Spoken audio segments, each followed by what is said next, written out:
తెలుగుదేశం, జనసేన, బీజేపీకి సంబంధించినటువంటి ఎమ్మెల్యేలు, ఎంపీలు, ముఖ్యమంత్రి గారు, ముఖ్యంగా డిప్యూటీ చీఫ్ మినిస్టర్ గారు, నారా లోకేష్ గారు ఎవరెవరైతే తిరుపతి తిరుమల దేవస్థానానికి సంబంధించి, లడ్డూకి సంబంధించి ట్వీట్ చేశారో, టీవీల్లో మాట్లాడారో, ప్రశ్నించారో, టీవీలో దాన్ని ఒక రాజకీయంగా వాడుకొని ప్రజాస్వామ్యాన్ని కూని చేయాలనుకున్నారో, భారత రాజ్యాంగాన్ని ఉల్లంఘన చేయాలనుకున్నారో, మీరందరూ అర్జెంటుగా మీరు క్షమాపణ చెప్పాలి. క్షమాపణ చెప్పాల్సింది ఎవరికంటే భారత రాజ్యాంగానికి మీరు క్షమాపణ చెప్పాలి. ఎందుకంటే భారత రాజ్యాంగంలో మీరందరూ ఎన్నికైనప్పుడు మీరందరూ ఈ ప్రజాస్వామ్య దేశంలో రాజ్యాంగబద్ధంగా మేము పరిపాలన చేస్తామని చెప్పి మీరు రాజ్యాంగం మీద మీరు ప్రమాణం చేశారు. You taken oath on constitution of India. Constitution of ఇండియాలో చాలా క్లియర్గా చెప్పింది, మతపరమైనటువంటి ఏవి కూడా గవర్నమెంట్ పరిపాలన రావడానికి లేదని చెప్పింది ఆల్రెడీ. సరే, 1970s 80s ఆ టైంలో సెక్యులర్ అనే పదాన్ని యాడ్ చేశారు అఫీషియల్గా. ఒకవేళ సెక్యులర్ అనే పదాన్ని మీరు యాడ్ చేయకపోయినా సరే, రాజ్యాంగంలో పదవి లేకపోయినా మీనింగ్ ఉంది. రాజ్యాంగంలో article 15 you are not suppose to show any discrimination on based on the religion. Article 14 everybody is equal irrespective of religion. ఇవన్నీ కూడా మీనింగ్ ఆఫ్ సెక్యులరే. ఓకే, ఏదేమైనా సరే ఇది సెక్యులర్ దేశంలో మీరందరూ రాజకీయంగా ఎన్నుకోబడి, ప్రజల చేత ఎన్నుకోబడి, ముస్లిమ్స్, క్రిస్టియన్స్, హిందువులు, సిక్కులు, బుద్ధిస్టులు, దేవుడు లేడని నమ్మేటువంటి వాళ్ళు మొత్తం ఓట్లేస్తే మీరు గెలిచారు. వీళ్ళందరూ ఓట్లేస్తే మీరు గెలిచారు. మీరు గెలిచిన తర్వాత ప్రమాణం చేసింది కూడా ఏంటంటే రాజ్యాంగబద్ధంగా మేము ఉంటామన్నారు. కానీ మీరు రాజ్యాంగ ఉల్లంఘన చేశారు. మీరంతా కాన్స్టిట్యూషన్ని మీరు కూని చేశారు. కాన్స్టిట్యూషన్ యొక్క ఫండమెంటల్ ఐడియాలజీని కూని చేశారు.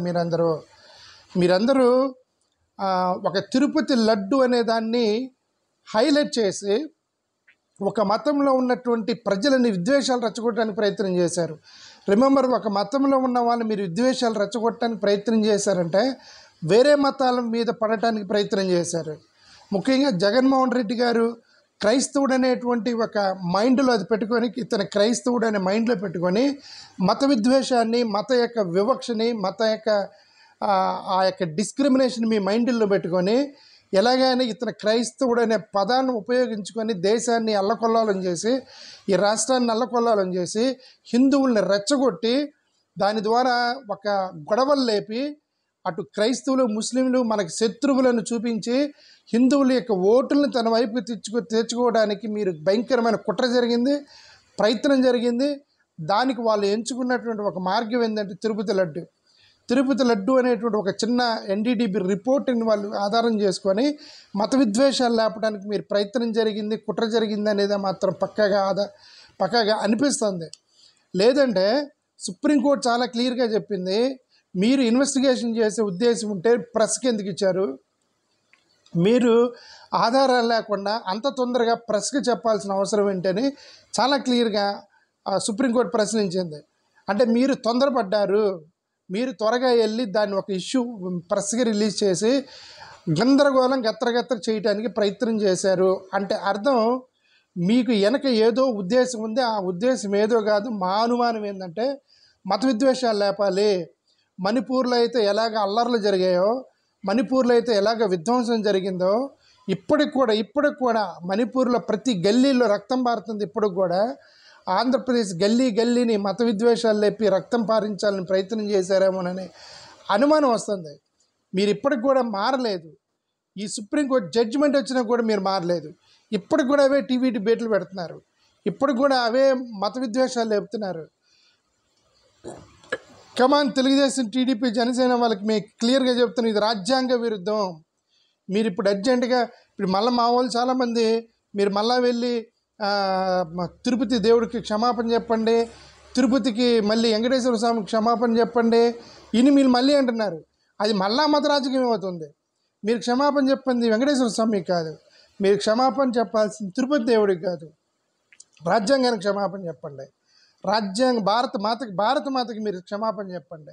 ఈ భారతదేశం యొక్క సెక్యులరిజం అనే పదానికి మీరు క్షమాపణ చెప్పండి. ఏంది ఇది మత రాజకీయాలు చేసేది? మత విద్వేషాలు లేపేదేంటి?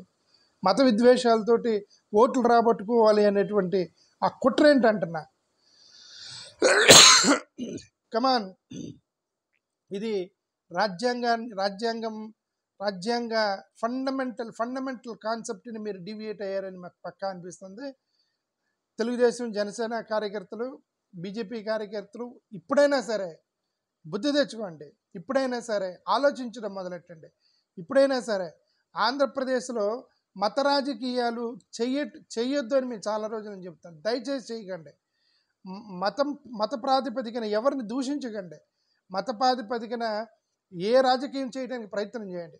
దమ్ముంటే మీరు చేసినటువంటి ఎలక్షన్ ప్రామిసెస్ని మీరు నిలబెట్టుకోవడానికి ప్రయత్నం చేయండి. మీకు దమ్ముంటే మీరు ఎంతవరకు అభివృద్ధి చేయగలరో దాని మీద చూపించండి.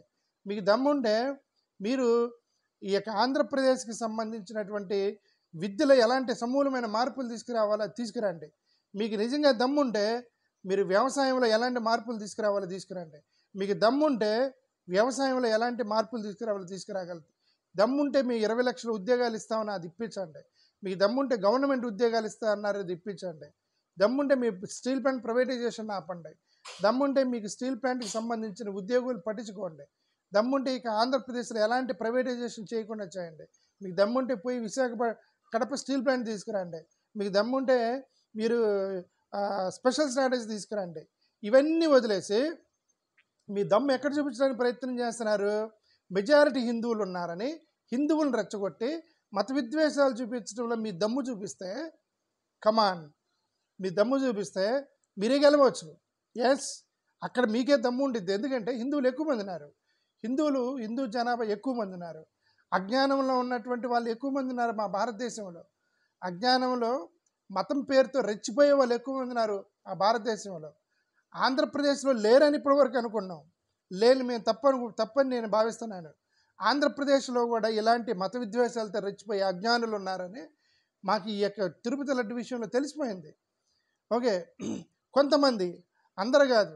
బట్ ఉత్తరప్రదేశ్, మధ్యప్రదేశ్ లాంటి ప్రదేశాలు, బీహార్ లాంటి ప్రదేశాలు అలాగే లేరు ఆంధ్రప్రదేశ్ ప్రజలు. ఎందుకంటే వీళ్ళు ఎంత రెచ్చగొట్టినా మీరు రండి, కమాన్ రండి, మన పవన్ కళ్యాణ్ గారు మీరు రండి, మీరు హిందువులు లేరా, మీరు బయటకు వచ్చి కోరండి అన్నా సరే ఒకరు కూడా బయటికి రాలే.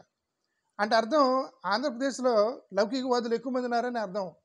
రెచ్చగొట్టడానికి ప్రయత్నం చేశారు. మీరు రండి, బయటికి రండి, రోడ్లు ఎక్కండి. ఎవరు వచ్చారు? మీ తెలుగుదేశం కార్యకర్తలు కూడా రాలా. మీ జనసేన కార్యకర్తలు కూడా రాలా రోడ్ల మీదకి. మీరు ఊరికే టీవీ ఛానల్లో కూర్చొని డబ్బా కొట్టుకోవటమే తప్ప ఎవరు రాలా. ఇక్కడ మీరు లౌకికవాదాన్ని చంపాలని చూస్తే ఇక్కడ ఎవరు చూస్తూ ఊరుకోడు.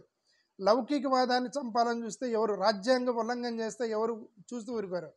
రాజ్యాంగ ఉల్లంఘన అనేటువంటి మాట ఆ మీ మైండ్లో కూడా రాకూడదు. ముఖ్యంగా ఆంధ్రప్రదేశ్లో హిందూ, ముస్లిం, క్రిస్టియన్స్ సమానంగా లేకపోయినా 3 మతాలు గట్టిగా ఉన్నటువంటి రాష్ట్రం. మీరు పిచ్చి పిచ్చిగా హిందూ మతాలను రెచ్చగొట్టడం, హిందూ యొక్క జనాలను రెచ్చగొట్టడం, దానివల్ల లేని ప్రశాంతంగా ఉన్న ఆంధ్రప్రదేశ్ రాష్ట్రాన్ని ఇంకొక మణిపూర్ లాగా తయారు చేయాలని చూడటం అనేది కుట్ర మాత్రం దయచేసి చేయొద్దని మీకు ఇంకొకసారి విన్నవిస్తున్నాం. ధన్యవాదాలు. Thank you.